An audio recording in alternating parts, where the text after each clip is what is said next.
Hello, I'm Bill Monroe, and welcome to episode 82 of 2-Minute Talk Tips.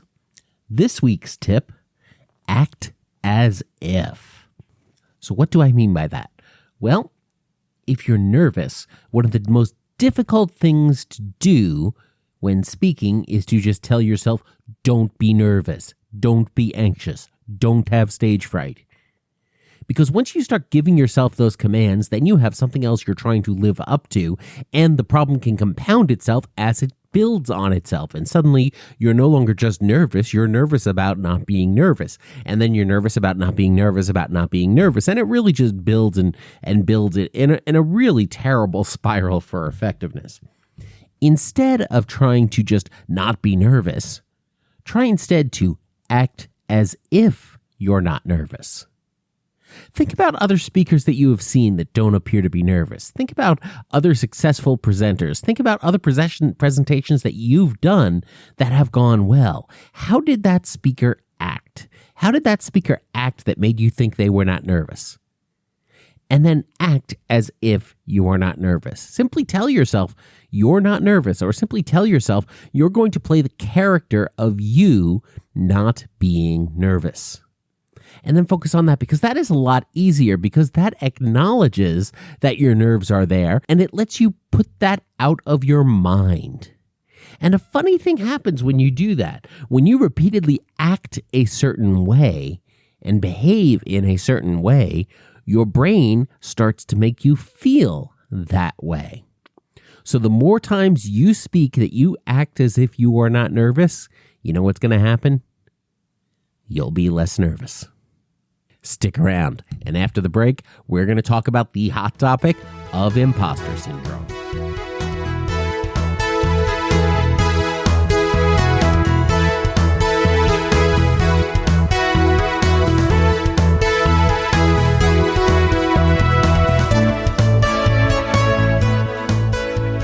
Welcome back.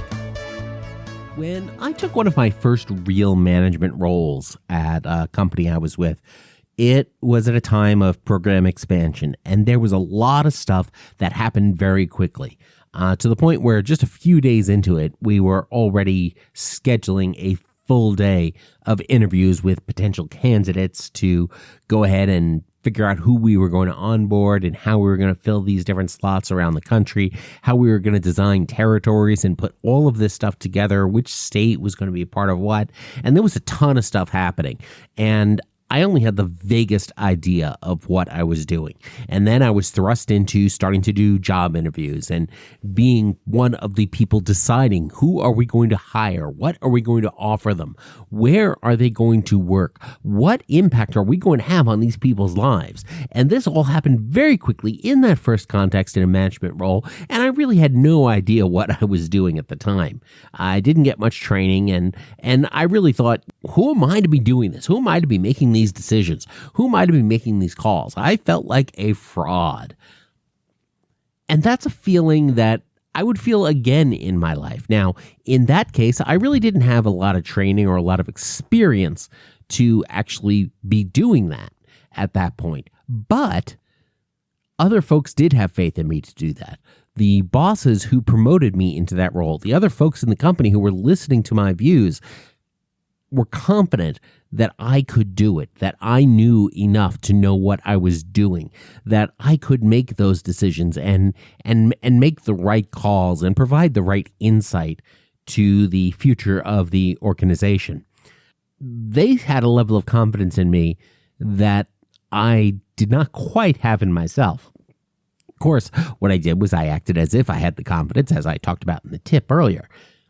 And here's the thing, that feeling, as I actually believed I had gained more skills, and actually as I learned more and researched more, that feeling never really goes away.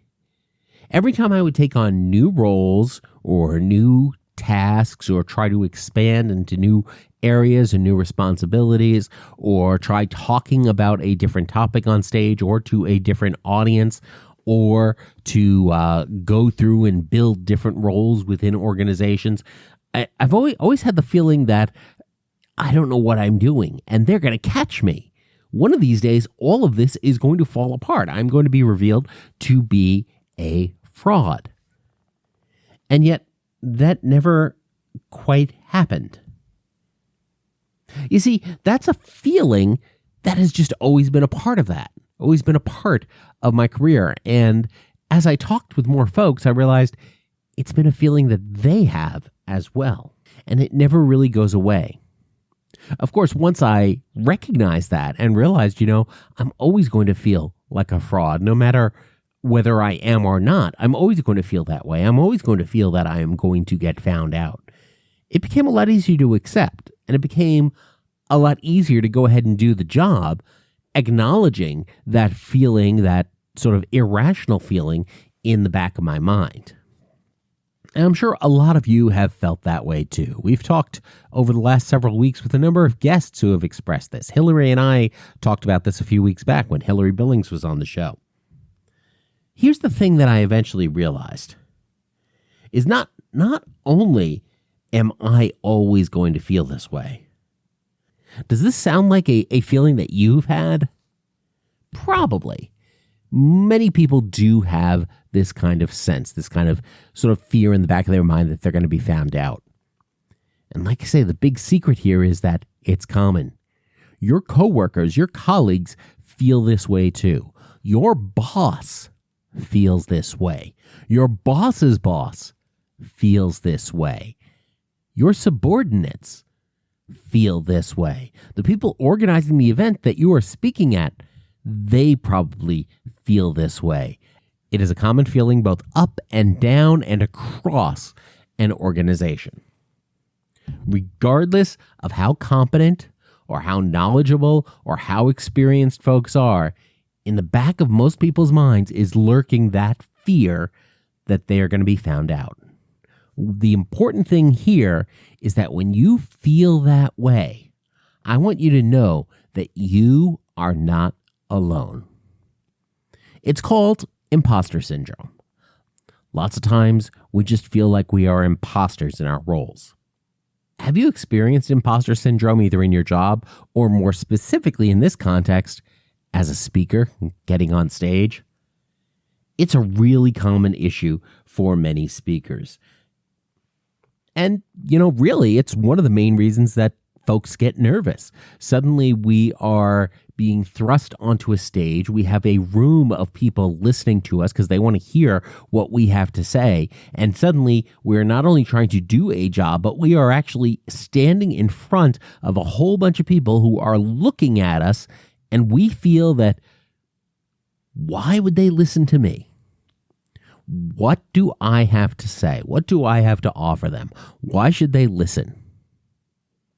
We start feeling like a fraud up on stage, and we can start feeling like, who are we to be talking to these folks? Who are we to be trying to convince them to adopt our product or our way of doing things or this process that is going to transform everything? Who are we to do that?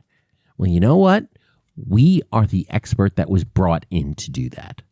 Our bosses had faith in us to take on that role. Our audience had faith in us that we were going to provide value when they came in and sat down. Our colleagues and the organizers had faith that we are the right people to be able to hold that discussion, even if we don't necessarily believe it ourselves, because that imposter syndrome is lurking in the background. The key to succeeding here is to recognize that you are dealing with a fear that is not real. Well, the fear is real, but it's the perception of reality that is wrong. Because at the core, you are good enough. And Stuart Smalley would say, you're smart enough, you're good enough, and gosh darn it, people like you. Other people have already made that decision that you have validity, that you are the right person to be able to do this. And in fact, it even then feeds on itself. One of the things we talked about with Katie Harris a number of episodes back in 2minutetalktips.com/Katie was that in the medical context, it's not that you try to establish credibility by speaking and that you start with no credibility. It's the fact that you are speaking in front of an audience that gives you credibility. That is your credential that defines you as not being an imposter, as being the one who is there to speak. And that is a really powerful tool. To deal with this, the key thing is to go ahead and acknowledge that fear. Acknowledge that fear that you think you're an imposter, even if you're not. Remind yourself that it's not real, but acknowledge that it's there so that you can move on from that. If you need more confidence in that, how do you make sure that it's a false fear? How do you make sure that you are not an imposter? Well, that's pretty basic. That's the stuff we've been talking about over the last 80-some episodes, and that's that you simply do the work you know you need to do. You prepare your talk. You define your goals, what you want to accomplish in this talk, what you want to get out of it, what you want your audience to do at the end of your talk. You go ahead and figure out what ideas you are going to share with the audience to support that goal, to support that call to action. You go ahead and you outline that. You figure out what different stories you will tell to resonate with your audience to help drive them to the action you want them to take. You go ahead and you refine that. You cut out material that is not going to help you. You add other material that will help you support that main goal. You go ahead and then you build your slides that are going to be effective and visual slides that folks can actually see and that are going to support you as a speaker. And then you practice and you rehearse your talk and you prepare. You do the work ahead of the time. And you know what? These are all things that you can control. And when you control these things, you legitimize yourself as a speaker. You are the subject matter expert in that room. You are the one that folks want to listen to. The fact that you have that stage proves that you are not the imposter you are afraid you may be. So do the work you need to do to be an effective speaker. Acknowledge the fear so you can move past it. And remember, you are not an imposter, even if you feel like one. Nearly everyone does. It's just do your work, give your talk, and wow your audience. That's it for this week. It's a pretty short one. So what has been your experience with imposter syndrome? Go ahead and let us know in the comments over at 2minutetalktips.com/imposter. Be sure to subscribe to 2-Minute Talk Tips in your favorite podcast app so you never miss an episode. Next time you're nervous, act like you're confident. And of course, as always, don't get best, get better. Thanks a lot. I'm Bill Monroe, and I'll talk to you next week.